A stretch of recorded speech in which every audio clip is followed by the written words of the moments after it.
So let's take a minute to talk about audit outcomes. Right, audit outcomes are tied to your asset management maturity. So think of your preventative care and your hygiene as your asset management maturity.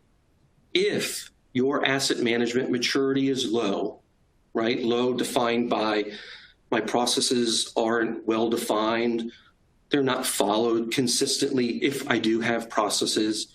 Staffing is an issue, right? I know I'm not staffed correctly to be able to do the job appropriately.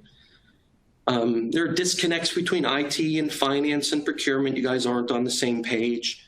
You don't have data and tools that you need to take the type of action that you would need to avoid a bad audit outcome. So in this scenario, your audit will be disruptive. So let's take a few minutes and talk about my last audit experience. And unfortunately, I waited too long. So in May of 2015, the company walked away from a negotiation with Oracle on a 3-product, $12 million ULA. The challenge was we had recently certified with Oracle, and business leaders and IT leaders didn't have good data and were unable to really state the business benefit of expanding license usages with Oracle over what we had prior certified at. So finance actually did the smart thing. They walked away from the table and shut down the negotiations on the ULA. Probably not surprising, almost immediately, Oracle turned around and initiated an entitlement audit. And I gathered my leadership team and started to discuss it. And what I found caused me significant unease. The real issue was we had already given Oracle permission to install and run their discovery scripts across our entire global footprint. They now knew our deployment position better than we did. That is not a great place to be. My entire focus shifted to audit defense. Okay, well, so the audit finding letter drops, and to my shock, they claim a $52 million out of compliance gap. So I've inherited a $52 million problem. To add insult to injury, I have 30 days to resolve the audit. And that was per contractual language. I had 30 days to resolve the audit. So that's actually me in the picture, by the way.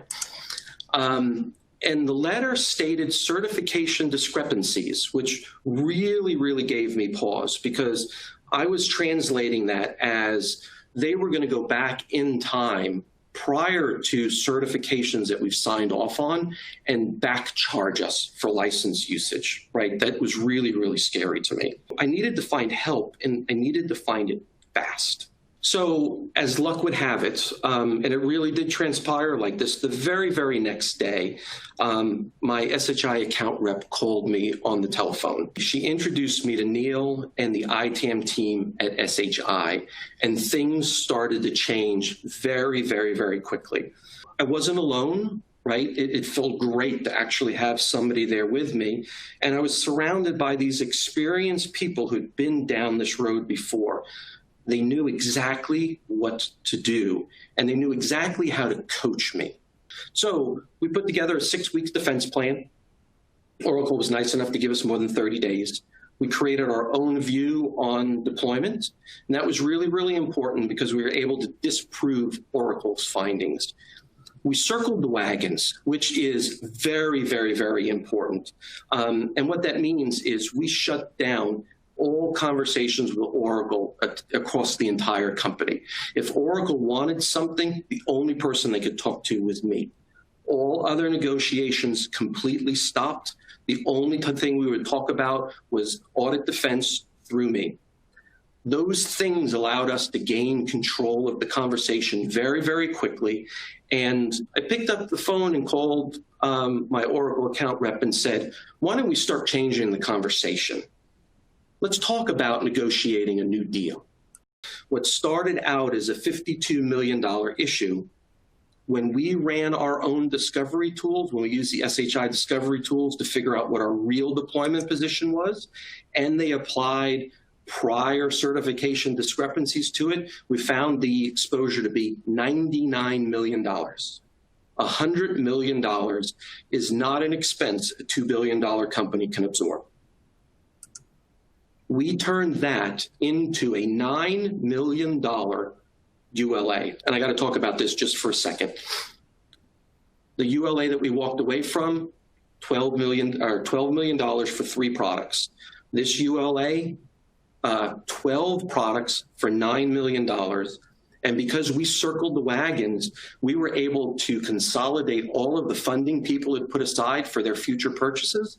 And we were actually able to fund this $9 million without a penny of incremental expense to our budget. For all intents and purposes, this cost us 0 incremental dollars.